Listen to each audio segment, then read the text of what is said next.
لأول مرة بعد تصعيد البوليساريو في المنطقة الجنوبية، قام الجيش المغربي بتحريك قوات العمليات الخاصة، حيث سيتم إرسالها إلى المعبر الحدودي القريب من الكركرات كردع لتصعيد ميليشيات الانفصاليين. وتأتي هذه الخطوة حسب يومية المساء بعد أن تلقت القوات المغربية الخاصة تدريبات مشتركة مع القوات الأمريكية الخاصة في كاليفورنيا على تنفيذ المهام جد الحساسة، كالتدخل في حالات الأزمات الكبرى وتأمين المواقع الاستراتيجية والتصدي للعمليات والمحاولات الإرهابية وجميع ما يتعلق بالجريمة المنظمة والعابرة للقارات، كالأنشطة البحرية غير المشروعة والتهريب والقرصنة البحرية والإرهاب. وستوضع هذه القوات على أرهب الاستعداد كوحدات احتياطية تعنى بالحالات الطارئة، ومن أبرز المهام التي ستوكل إليها تحصين المطارات والسدود المائية والمنشآت الإنتاجية الكبرى والاستراتيجية ومؤسسات الدولة التي تكون في العادة هدفاً للمخططات الإرهابية والإجرامية الكبرى.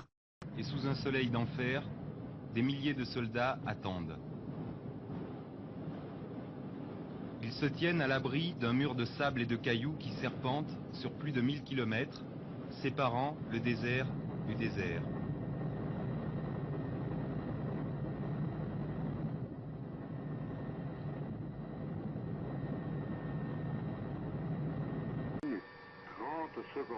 Un tapis roulant de plus de 100 km de long relie ce terminal au gisement de Boukra.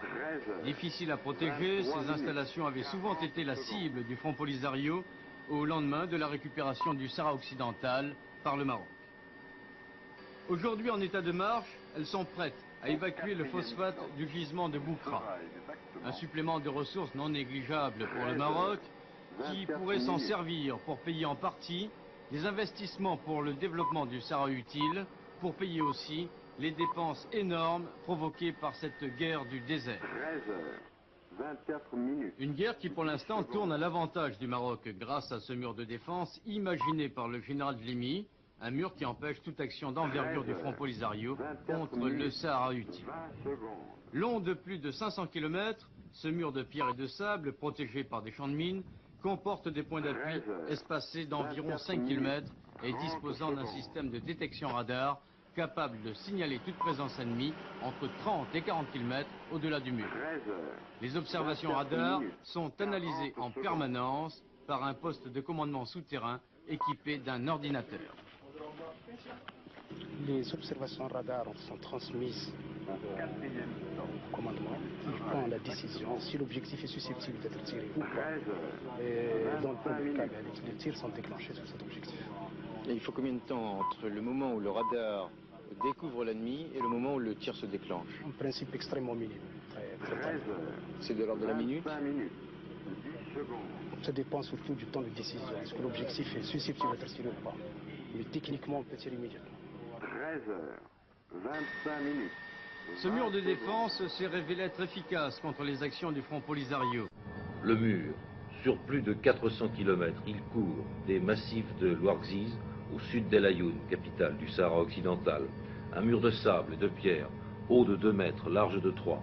Vu d'hélicoptère, on dirait comme une grosse boursouflure jaunâtre dans le désert. Une ligne Maginot des sables, solidement ancrée à la montagne au nord et les pieds dans l'océan au sud, protégée par un réseau de barbelés et de mines.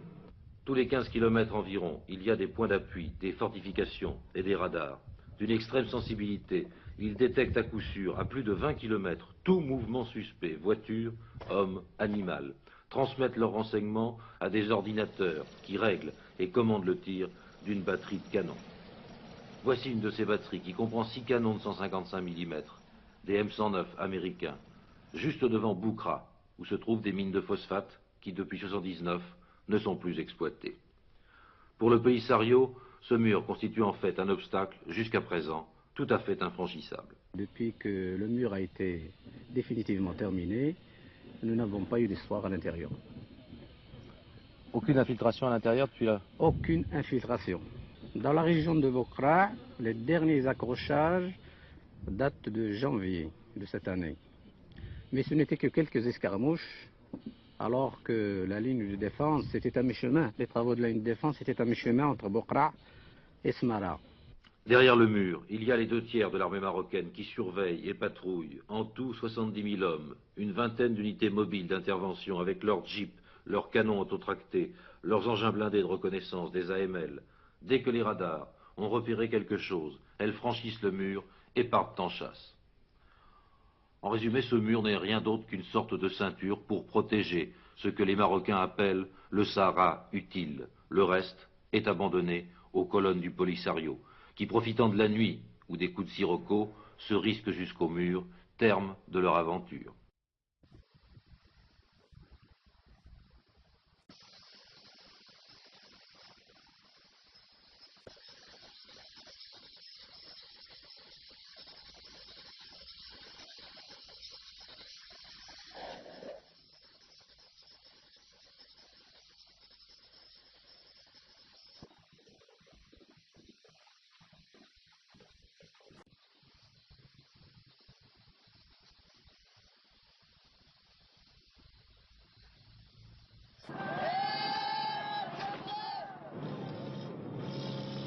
Ces villes champignons sont les vitrines du Maroc. Leur développement frénétique témoigne d'une politique de fait accompli. Le monde ici nie la guerre. C'est une guerre. ¿Qué clase de guerra?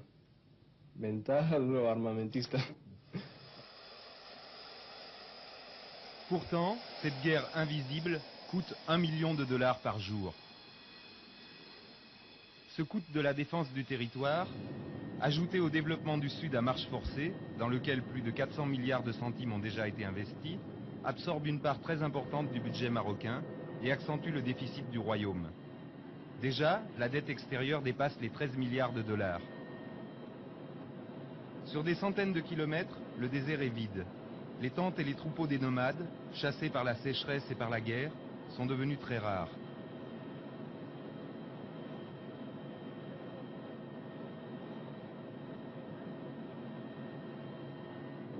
En route pour le mur, nous avons quitté la Aïoun en direction de Haouza, qui était jusqu'à la fin de l'année 1983 la capitale de la RASD. Les rues que vous voyez, ce sont celles du poste militaire que les Espagnols avaient à Haouza. Nous avons retrouvé ce que nous avions laissé en 1977.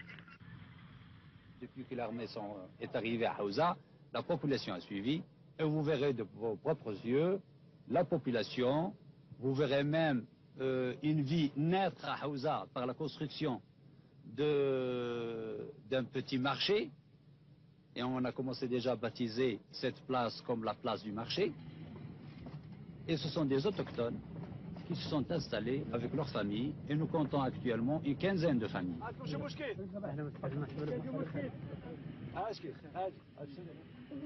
Mais le fait de voir ça, de voir des enfants, est-ce que pour vous ne constitue pas des preuves irréfutables de la sécurité totale? Vous êtes tombé dans une journée où vous avez des preuves matérielles palpables.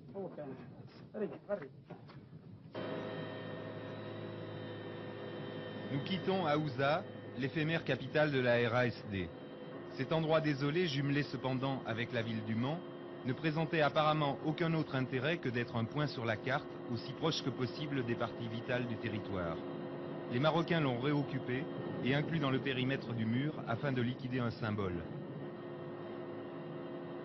Vu d'en haut, le mur apparaît comme une immense chenille de sable, un remblai de 3 ou 4 mètres de hauteur édifié au bulldozer. Les responsables militaires marocains insistent sur le fait qu'il s'agit d'un ouvrage mobile, pouvant être avancé à tout moment, comme cela a déjà été le cas à 3 reprises en direction des frontières algériennes et mauritaniennes. Plus de 3000 km ont été construits, dont 1220 sont actuellement en service opérationnel. Tous les 100 mètres, des postes d'observation, tous les 4 ou 5 km des points d'appui et des casemates enterrées bourrées de matériel de détection électronique et d'artillerie. À l'abri des murs campe une armée évaluée selon les sources entre 80 000 et 120 000 hommes, dont la plus grande partie est mobilisée à des tâches logistiques. إذا أعجبك الفيديو لا تنسى الإعجاب والتعليق. ولكي يصلك كل جديد اشترك الآن.